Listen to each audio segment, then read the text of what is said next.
وحرموا كل ما في المدينة من رجل وامرأة، من طفل وشيخ، حتى البقر والغنم والحمير بحد السيف. انا عايز اعرف رأي القمص عم سيد الخير في اله يدعو لقتل الاطفال والمرأة والشاب والرجل والعجوز والحمار. بس اشكرك. يا عزيزي جولدر، مش عاوز اخش معاك في تفصيلات الحاجات دي بشكل او باخر.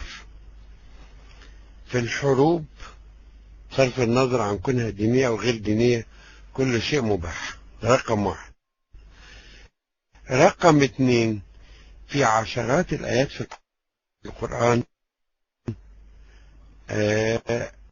بتطالب بالقتل بلا رحمة وبلا شفقة، ومش هعدد لك ايات لسبب بسيط.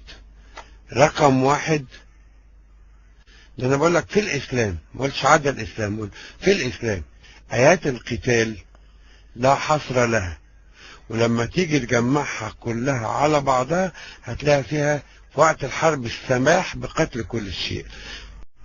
صدقني يا حبيبي، الكلام ده ما امرت بقتل المرأة والشيخ والاطفال والحمير، اعتقد دي من عندك بقى يا عم جولدر. انت الظاهر بتقول نكته، الظاهر بتقول نكته. فانا الحقيقه عشان بس غرفتنا مش إلمية وما بحبش اتهم باني بهاجم الاسلام، عشان كده قرأت الايات. يكفي ان آية السيف نسخت 124 آية من آيات السلم. وأعد يعني مثلا لو فكرت الأخ جولدر لزواج نبي المسلمين بصفية بنت حيي في نفس اليوم اللي اتقتل فيه أبوها وجوزها وولد عمها وكل من لهم، وتزف في نفس الليلة واحدة أبوها وولدها في نفس اليوم في نفس الأسبوع. أنا لاحظت حاجة يا أخي جولدر، لقيت بعض المواقع بتهاجمني، قريتها. فلما قريتها للأسف الشديد لقيتها سايبة الجوهريات وبتركز في السطحيات. وهدي لك مثالين.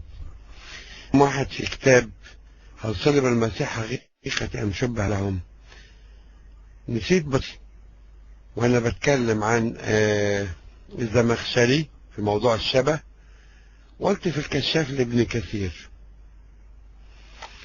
كتبت عشرات المقالات في مثل هذا الموضوع عن جهلي. ما نعمل احنا اللي كل شويه تكلمونا بجهل مطبق في الكتاب المقدس وما بنركزش وما بندقش. واحد من الانصار نسيت او حتى فهمت خطأ انه من الصحابة، تهليل مش طب ما هو من الصحابة من الانصار في كلتا الحالين، في كل الاحوال في كلتا الحالتين كان قريبا من نبي المسلمين.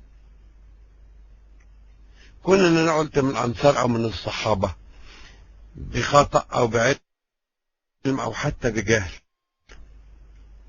لمجرد تحديد في شخص هل هو من الصحابة او من الانصار، والاثنين يعني ما فرقتش كتير.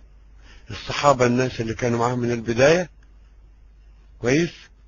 ايا كان يا عم النقيق الراسم، هنفترض ان انا اخطأت فعلا، وبدل ما اقول من الانصار قلت صحابي، تسيب الكتاب كله. عشان كده ما اهتمتش. بدل ما اقول مثلا وانا بتكلم بدل ما استشهد بالزمخشري نسيت الكشاف لابن كثير. خربت الدنيا، كتاب بحاله. وعلى فكرة عدت طباعة الكتاب ده اكتر من 20 مرة ما فكرتش اغير هذا. ليه؟ لسبب بسيط جدا. ايه هو؟ ان طالما ما اضفتش حاجة وما عدلتش حاجة ما بعملش طبعة تاني. عشان كده بقول لك يا اخي جولدر، مش عايزين نخش في المتاهة دي بعد اذنك يعني، لكن لا تستطيع. ان الله كان مع اليهود في القتال، اذهب أنت وربك فقاتلا أما نحن هنا فقاعدون وغيرها. بس أنا بقول حاجات اللي جت بتيجي في ذهني بسرعة يعني، مش أكتر من كده. فمش عاوزين نخش في المتاهات دي. وكتب التاريخ بتورينا المجازر اللي عملها عمرو بن العاص في مصر واللي عملها غيره وغيره وغيره، لكن نحن لا نحب أن نفتح في مثل الأمور، مع تأكيد أن عمرو بن العاص لحساب نفسه، ولو تمكن عمرو بن العاص لكان قد استقل بحكم مصر كمان. يا عزيزي أنا مش محتاج حضرتك تشرح لي ده، لكن إن كنت قد أخطأت في تحقيق إن أنا بدل ما أقول صحابي بدل ما أقول أنصاري قلت صحابي، أنتوا قرأت الأمور خطأ في الكتاب المقدس وبنفوتها. ماشي يا عم جول.